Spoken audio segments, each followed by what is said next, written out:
Hello everyone. Today we are starting with Science 1, chapter number 3, Chemical Reactions and Equations, part 1st. Now let us discuss marking scheme for this chapter. इस chapter को without options 4 marks होने वाले हैं and it will have 6 marks along with options. Now we are coming on to a can you recall which is present on page number 30. So here the question asks, what are the types of molecules of elements and compounds? We have already seen what is element and what is compound. Element जो substance होता है वो उसके purest form में present होता है, whereas compound जो substance होगा वो combination of दो elements से बनता है. So that's why elements will have atoms which are of same type. Compounds will have atoms which are belonging to different elements. तो इसमें से हमारे पास दो डिफरेंट टाइप के कॉम्बिनेशन मिलेंगे. One is homoatomic, another is हेटेरोएटमिक.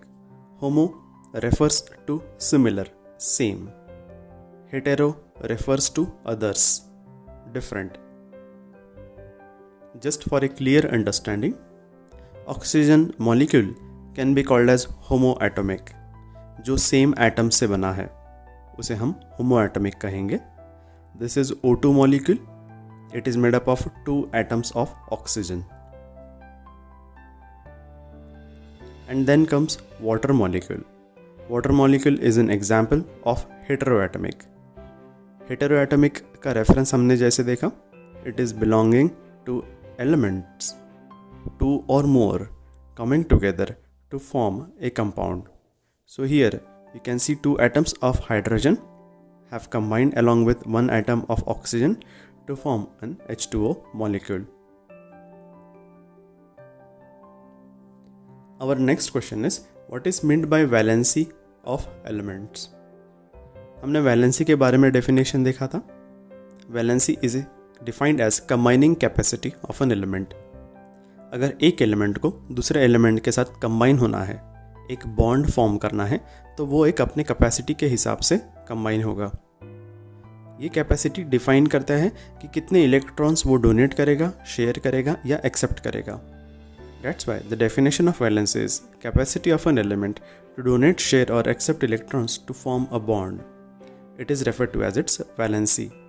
इसका एक हम लोग क्विक रिकैप भी देख रहे हैं. डेट वैलेंसी आइडेंटिफाई करने के लिए हमें वैलेंस इलेक्ट्रॉन्स पता होना ज़रूरी है. And if we trace it back to know valence electrons, you must know electronic configuration. So it starts along with atomic number. First हमें atomic number पता होने चाहिए. Atomic number को हमें कॉन्फ़िगर करता आना चाहिए, जिससे हमें बनेगा इलेक्ट्रॉनिक कॉन्फ़िगरेशन. एग्जाम्पल, सोडियम का एटॉमिक नंबर 11. तो 11 का इलेक्ट्रॉनिक कॉन्फ़िगरेशन रहेगा 281. अभी ये जो आखिरी नंबर होता है इसे कहते हैं हम वैलेंस इलेक्ट्रॉन. इन वैलेंस इलेक्ट्रॉन्स को पूरी तरीके से हमने फर्स्ट रो में इस टेबल में रिप्रेजेंट किया है. If we are aware of valence electrons, अगर हमें वैलेंस इलेक्ट्रॉन्स पता चल जाए तो उस पे से हम वैलेंसी कैलकुलेट कर पाते हैं, जो हमें इस टेबल के सेकंड रो में दिख रहे हैं. For example, if valence electrons are 1 2 3 4, then valency will become 1 2 3 4. And at the last, if valence electrons are 5 6 7, then valency will become 3 2 1. हमने ये भी देखा कि जो एलिमेंट्स के पास 1 2 या 3 वैलेंस इलेक्ट्रॉन्स होते हैं वो ये इलेक्ट्रॉन्स डोनेट करते हैं. That could be seen in the last row of this table. These elements they prefer donating these electrons and that's why these elements are metals. ये मेटेलिक प्रॉपर्टी है to lose valence electron. If we are talking about 5 6 7 elements जिनके पास 5 6 या 7 valence electrons होते हैं, they prefer accepting electrons.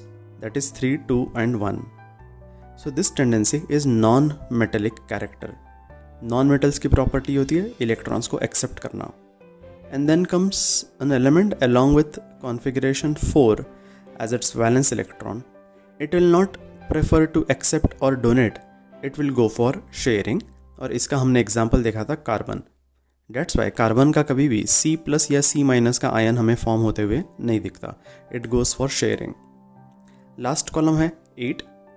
अगर किसी element के पास 8 वैलेंस इलेक्ट्रॉन्स है तो वो डोनेट एक्सेप्ट शेयर कुछ नहीं करने वाला, because it has already achieved the state of stability. Such elements are called as inert elements, also known as noble gases. Next question is what is the requirement for writing molecular formula of different compounds. अगर हमें different compounds form करने के लिए molecular formula लिखना है तो उसकी requirement क्या है, कैसे लिखा जाता है molecular formula. Now this topic has been already covered in 9th standard chapter number 4. उसका हम एक छोटा सा क्विक रिकैप देखेंगे. If you can recall, this is present on page number 56 of 9th standard chapter number 4. वहाँ पे हमने इसको एक डिटेल में देखा था. फर्स्ट वी रिक्वायर एटम्स, जिनको 9th स्टैंडर्ड में रेडिकल्स ऐसे भी रेफर किया गया है. There are 2 type of radicals, basic radicals as well as acidic radicals. और हर एक रेडिकल के पास, हर एक एटम के पास या फिर ग्रुप ऑफ एटम्स के पास हमने उनकी वैलेंसीज देखी थी. जैसे इस केस में Na and SO4. Na के नीचे हम उसकी वैलेंसी लिखते हैं 1, जिसको हमने अभी रेफर किया हमारे प्रीवियस वाले स्लाइड में. SO4 ये जो रेडिकल है इसकी वैलेंसी होती है 2, जो हम स्टेप नंबर 2 में देख रहे हैं. And after writing valencies we go for cross multiplication. जैसे Na को मल्टीप्लाई करेंगे SO4 के वैलेंसी के साथ और SO4 को मल्टीप्लाई करेंगे Na के वैलेंसी के साथ. This is known as cross multiply. And after cross multiply we get to know that जो सोडियम सल्फेट ये एक मॉलिक्यूल बना है उसमें सोडियम के 2 एटम्स लगने वाले और SO4 का एक ग्रुप ज्वाइन होने वाला है. That's why the formula is written as Na2SO4. So in short, to write a molecular formula, we should be well aware of their valencies. Now, we are discussing our first topic from this chapter, that is physical change as well as chemical change. इसके बारे में हमने already 8th में and 9th में थोड़ा बहुत study किया है. Now we will see something in detail. Now what is physical change? Physical change refers to touch and feel of that substance. Example, यहाँ पे हमें 2 जार दिख रहे हैं. We can see that in one jar there is presence of ice, in second jar there is water. We have also shown arrows just for better understanding of that processes. Ice, if melts, will transform into water, and water, if it is freezed, it will freeze back to ice. इसका मतलब क्या है? That ice melt होने के बाद water बनने वाला है और water को freeze करने के बाद फिर से ice में conversion होने वाला है. This type of changes are reversible. Ice to water is possible and reverse water to ice is also possible. Such type of changes are referred to as physical changes. इनको हम physical change कहने वाले हैं. अब just because ये reversible है इसलिए हम इनको फिजिकल चेंज नहीं कह सकते. हमें इनमें यहाँ भी फोकस करना है कि क्या इनके केमिकल एस्पेक्ट्स में कुछ चेंज हुआ है. नाउ केमिकल एस्पेक्ट्स मीन्स इनका केमिकल कॉम्पोजिशन, मतलब chemical structure. Let us see, जब हम आइस के बारे में बात करते हैं so ice is nothing but frozen water. Water को सिर्फ फ्रीज किया गया है, इसलिए आइस का फॉर्मूला भी H2O ही रहने वाला है. बस इस आइस को जब हम लोग मेल्ट कर देंगे तो ये बन जाएगा वाटर. अब ये लिक्विड स्टेट में सिर्फ स्टेट चेंज हुई है, केमिकल स्ट्रक्चर कुछ चेंज हुआ नहीं है. अब वाटर का फॉर्मूला भी H2O है. Let us take a step further. मान लो हमने इस वाटर को हीट कर दिया. अब वाटर जब हीट हो जाएगा तो वाटर का कन्वर्जन हो जाएगा वाटर वेपर्स में. अब जब ये वाटर वेपर्स बन जाएंगे तब भी इसका फॉर्मूला कुछ चेंज नहीं हुआ. The formula still remains H2O. So what does that means कि when it is in the ice state the formula is H2O. When it is water in liquidated state it will have formula H2O, and when it is transformed into water vapors still it has formula H2O, plus it is reversible. So there is no change in chemical structure and the process is reversible. Then such type of changes are called as physical change. In a physical change, no chemical structure changes or no chemical composition changes. Now let us talk something about milk and curd. We all have seen earlier that milk conversion into curd is a fermentation process. When milk undergoes the process of fermentation, it will transform into curd. जब milk का transformation मतलब fermentation के process से curd में conversion हो जाता है, this is a one way process. इसे हम लोग रिवर्सिबल प्रोसेस नहीं कह सकते, because milk to curd is possible but curd to milk is not possible. That's why we can not say that these processes are reversible. जैसे हमने water और ice के केस में देखा था, वो यहाँ पे नहीं हो रहा. Like I said, milk to curd is possible, but curd से फिर से milk मिलना possible नहीं है.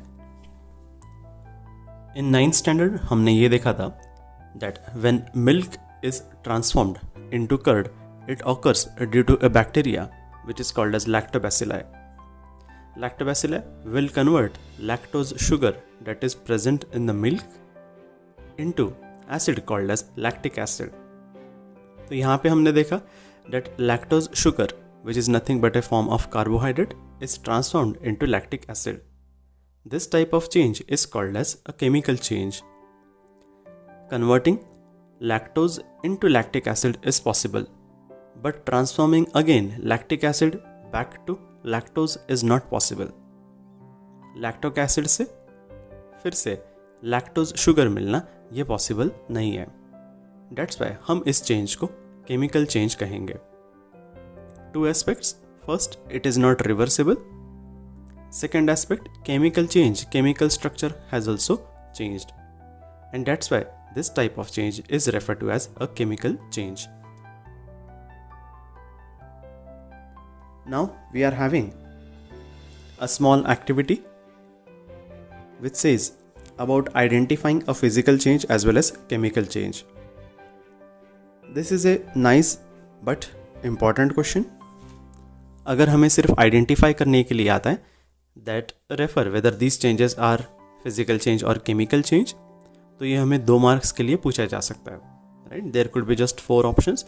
You are suppose to select the correct from each of the given inputs. So first 2 inputs they have already mentioned over here. Transformation of ice into water, ये of course physical change है, इसमें कोई chemical structure change नहीं हो रहा, इसके बारे में हमने बात किया. Second is cooking of food.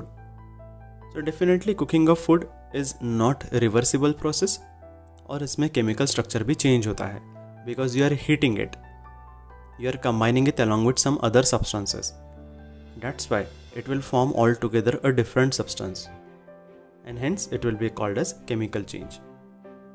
Third is ripening of fruit. So as we all know कि जब फ्रूट का राइपनिंग होता है, शुरू में फ्रूट का टेक्सचर कलर अलग होता है, उसका टेस्ट भी डिफरेंट होता है. एंड आफ्टर फ्रूट राइपन्स उसका टेक्सचर टेस्ट ये चेंज हो जाएगा. एग्जाम्पल बनाना. अगर हमने रॉ बनाना कंसिडर किया, it is greenish in colour, plus इसका टेक्सचर देखा तो ये हार्ड होता है नेचर में, जल्दी से ब्रेक नहीं होता. And third part, if you try to taste it, हमें पता चलेगा कि ये उतना स्वीट नहीं होता. But when the fruit starts ripening, इसमें हमें कुछ चेंजेस दिखेंगे. फर्स्ट, इसके बाहर की जो सरफेस है, स्किन जिसे हम पील कहते हैं, ये जो कवर है ये येलोइश हो जाएगा. आफ्टर सम टाइम इस पे डार्क स्पॉट्स भी आने लगेंगे. सेकंड, हमें पता चलेगा फ्रूट का टेक्सचर अंदर जो है बनाना का वो चेंज हो गया, ये अभी सॉफ्ट हो गया है. कभी कभी ओवर राइप होने के बाद ये ब्रेक हो जाता है जैसे ही हम लोग इसको पील ऑफ करते हैं. And third, the amount of sugar increases, so that's why the fruit tastes sweet. So such type of changes यहाँ पे रिवर्सिबल भी पॉसिबल नहीं है एंड केमिकली स्ट्रक्चर भी चेंज हो गया है. And that's why this type of change will be called as chemical change. Milk turned into curd, इसके बारे में हमने ऑलरेडी डिटेल में बात किया है. Milk to curd is possible, curd to milk is not possible. And plus lactose sugar is transformed into lactic acid. So therefore this will be a chemical change. Evaporation of water. अब water जब evaporate हो जाएगा तो इसका conversion हो जाएगा water vapours में. Water to water vapours is possible. And water vapours को अगर हम कंडेंस करें, मतलब वाटर वेपर्स को अगर हम लोग कूल एनवायरनमेंट में, कूल टेम्परेचर में रखें, तो water vapour will condense back to water droplets. So first it is reversible. Second, structural formula या फिर केमिकल कॉम्पोजिशन चेंज नहीं हुआ. So that's why it will be a physical change. Sixth, digestion of food in the stomach. So when we are eating food is physically as well as chemically broken down into our digestive system, which start along with mouth, then food pipe, and finally into our next digestion system, that is stomach as well as intestine. There are various chemical juices which are acting upon the food to transform it into some different kind. इसको हमने science 2 में देखा था. That is carbohydrates will transform into glucose, pyruvic acid. Proteins transform into amino acids, whereas fats are transforming into fatty acids. So यहाँ पे जो change हुआ है ये रिवर्सिबल नहीं है, प्लस केमिकल स्ट्रक्चर भी चेंज हो रहा है. And that's why digestion of food in the stomach is called as chemical change. Seventh, now this is a interesting one. Size reduction of naphtha balls. Some of you will wonder कि ये naphtha balls क्या होते हैं. Naphtha balls are nothing but naphthalene balls. Naphthalene balls को हम washroom में रखते हैं, बेसिन में रखते हैं, समटाइम्स कबर्ड्स में भी रखा जाता है to drive away insects, to drive away foul smell. It gives a pleasant smell. So now यहाँ पे हम लोग केमिकल स्ट्रक्चर के बारे में बात नहीं कर रहे. Look at the starting two words. Starting two words कह रहे हैं साइज रिडक्शन. मतलब शुरू में ये नैप्थलीन बॉल की साइज़ बड़ी थी, and after some days, let's say 10 days 15 days, ये जो नैप्थलीन बॉल है इसकी साइज़ कम हो गई, छोटी हो गई. So does that mean that naphthalene ball जब बड़ा था तो उसका फॉर्मूला कुछ अलग था, और नैप्थलीन बॉल जब छोटा हो गया तो उसका फॉर्मूला कुछ अलग हो गया है?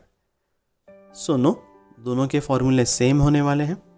And that's why the size reduction of naphtha balls can not be said as it is a chemical change. It is a physical change, right? Although this is not reversible. जो छोटा वाला naphthalene ball है ये फिर से बड़ा नहीं होने वाला. However there is no change in the chemical structure. Chemical composition में कोई चेंज नहीं हुआ है. It is same naphthalene ball, but उसकी साइज़ छोटी हो गई है. Take it as this way, as if एक बड़ा आइस का मास था और इस आइस के पीस को, आइस के मास को हमने ब्रेक कर दिया और इसमें से छोटे छोटे आइस के क्रिस्टल्स बन गए. So now do you mean to say कि बड़े आइस का फॉर्मूला कुछ अलग था और ये जो छोटे आइस के क्रिस्टल्स बन गए इसका फॉर्मूला कुछ अलग हो गया है? So answer is no. दोनों के फॉर्मूले सेम रहेंगे, बस इसका साइज़ छोटा हो गया है. The same is occurring in terms of naphtha balls. The size is reduced, however the formula remains same, and that's Y it will be referred to as a physical change. And last, 8th part, staining of Shahbad or Kadapa tile by lime juice. So when lemon juice or lime juice, it comes in contact along with Kadapa as well as Shahbad tiles, there is a chemical reaction which takes place. And also this process is not reversible. That's why such type of change is referred to as chemical change. And finally, breaking of glass depending falling from a height. तो जब एक glass का piece बड़े height से नीचे गिर जाएगा, of course उसके छोटे छोटे टुकड़े हो जाएंगे. इसे now some people will say कि सर ये भी अभी रिवर्स नहीं होने वाला, ये जो छोटे पीसेस ऑफ ग्लास है ये जुड़ के फिर से एक बड़ा ग्लास नहीं बनने वाला. एग्जैक्टली. बट हाउएवर बड़े ग्लास का अगर हमने कोई मॉलिक्यूलर फार्मूला कंसिडर किया और छोटे ग्लास पीस का कुछ मॉलिक्यूलर फार्मूला कंसिडर किया तो ये सेम ही आएगा, जस्ट उसकी साइज़ छोटी हो गई है. हाउएवर ब्रोकन ग्लासेस से यह बड़ा वाला नहीं बनने वाला. It is not reversible but the chemical structure remains same. Hence we are going to say it is a physical change. So what is exact difference between physical change as well as chemical change? Physical change is the change of matter that occurs without changing chemical composition. इसमें chemical composition कुछ change नहीं होने वाला, सिर्फ state of matter change हो जाएगा, जैसे solid liquid state, size बड़ी छोटी होना. whereas chemical change is the change of chemical composition of matter. ये हमने डिटेल में देखा. Second, usually reversible. Chemical change में यूजुअली इरिवर्सिबल, मतलब ये रिवर्स प्रोसेस, रिवर्स डायरेक्शन में नहीं काम करने वाले. फिजिकल चेंज में नए प्रोडक्ट्स फॉर्म नहीं होते. जैसे हमने देखा कि आइस पहले बड़ा था, फिर बाद में आइस छोटा हो गया. नेप्थलीन बॉल्स पहले बड़े थे, फिर बाद में छोटे हो गए. ग्लास का एक बड़ा पीस था, ब्रेक होने के बाद छोटा हो गया. मगर ये ग्लास ही था, इसमें कुछ चेंज नहीं हुआ, नया प्रोडक्ट कोई फॉर्म नहीं हुआ. But when we are talking in terms of chemical change, new products are form. For example, transforming milk into curd. Now curd is not exactly same as that of milk. Digested food is not exactly same as earlier food. Some changes occur when heating or cooling is done, and changes are always involve absorption or release of energy. So physical changes में heating और cooling ऐसे कुछ physical processes से change होते हैं. Whereas in chemical change, chemical composition structure जब change होता है, then it also involves absorption or release of energy, and changes have no effect on the chemical bonds of the substance, whereas chemical change mein it has direct effect on the chemical bonds of molecules in that substance. So these are few important inputs to differentiate between physical change as well as chemical change. Now this is a small self-study activity. It says state 3 examples each of physical as well as chemical changes that you have experienced in your daily life.